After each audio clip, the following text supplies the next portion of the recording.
Mr. Fitzgerald, who are the computer vandals? The ones we know about are the youngsters. They're the ones that we really know about. The people who are in perhaps tertiary education, who in their schoolwork or their studies are given access to a great degree to the insides, if you like, of the machine, of the computer. And their understanding enables them to accept the challenge to break into other people's systems. And that's what we know about from overseas, and even in the last few months we're just starting to see it happening in Australia. Do you think it's much more widespread than is generally reported, say, to the fraud squad? Oh yes, I expect so.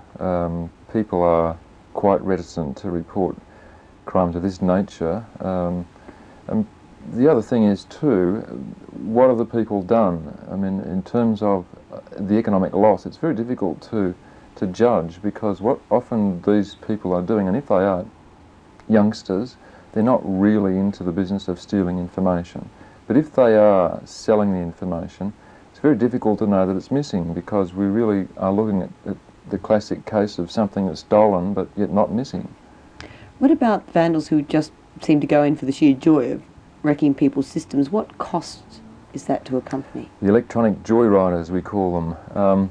Yes, it can cost. Playing chess on a computer, for instance, playing chess on someone else's computer can tie up the mainframe quite considerably, and that's a loss of time. And that's something that can be, people will be aware of that.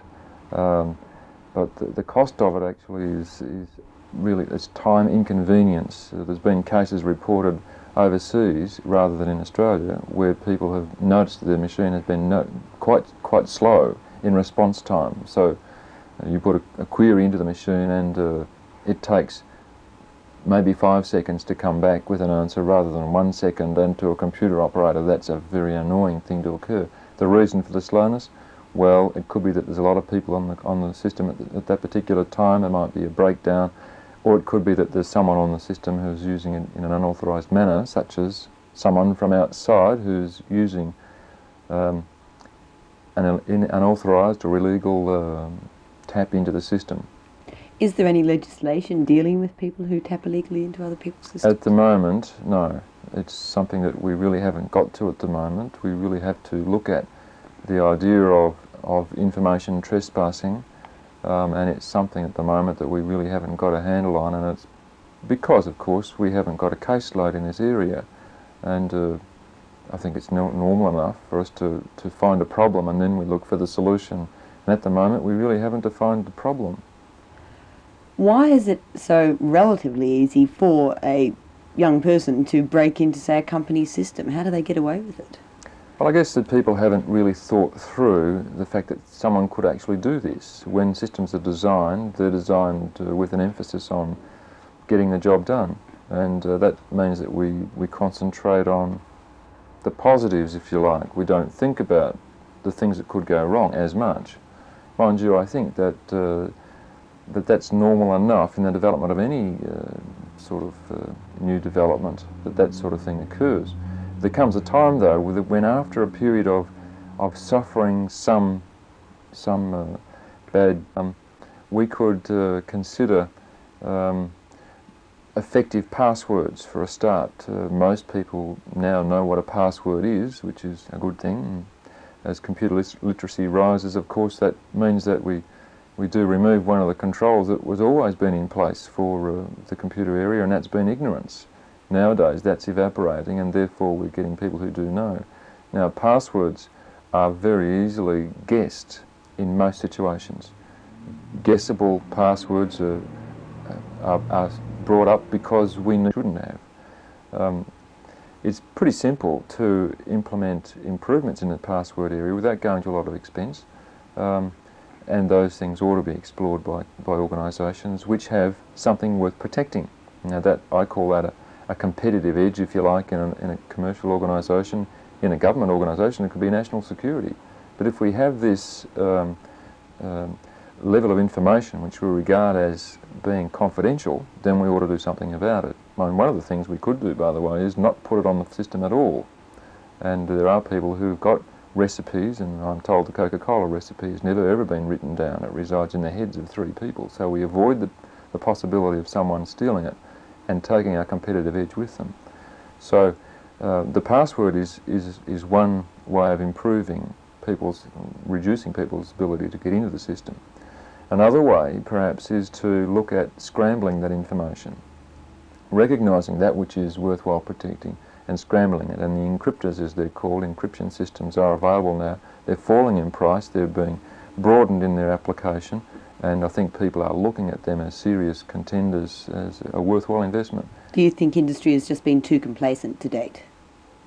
I expect so. I think that we'll know a lot more about information as a target for the criminal after a few major events have occurred. If we're looking at children getting in, or youngsters getting into systems now, I don't think it'll be long before the industrial espionage agents will start to look at the computer as a means of breaking into the system. There's no electronic fingerprints, there's no signs that people have been into a system. What better way to break into an organisation than to do it from a terminal sitting in a private home somewhere, connected to a telephone, dialed into a computer in someone else's business. Now that's a pretty sinister scene, but it's very possible. And I think if we're looking at the possibility of professionals getting involved in this, then we really are into a situation where we need to do something about it. Complacency, it's a pretty strong word. Industry's got to be there for production, and that's an emphasis that I applaud. But I think that they ought to consider that which is competitive edge information as worthwhile being protected against. What about protection against the kid who just wants to smash into a system and leave swear words all over the screen? Yes, well, we've had that, of course, in Australia. That sort of thing occurs, the electronic graffiti writer. That's a nuisance, and I think the controls that will stop the professional obviously will stop the amateur as well. And we just have to realise that in an organisation without controls, leave themselves open for that vandalism or the professional person who wants to steal information. And I'm convinced that information will be the target as we get closer to the turn of the century, the target of criminals rather than money as it is at the moment. Right, thank you. You just stay right where you are. Oh, okay. Right, now we're on, chatting away, and 1, 2, 3, 4, 5, 6, 7, 8, 9, 10. Blah, blah, blah, and chat, and how's that, Wayne? Should we just...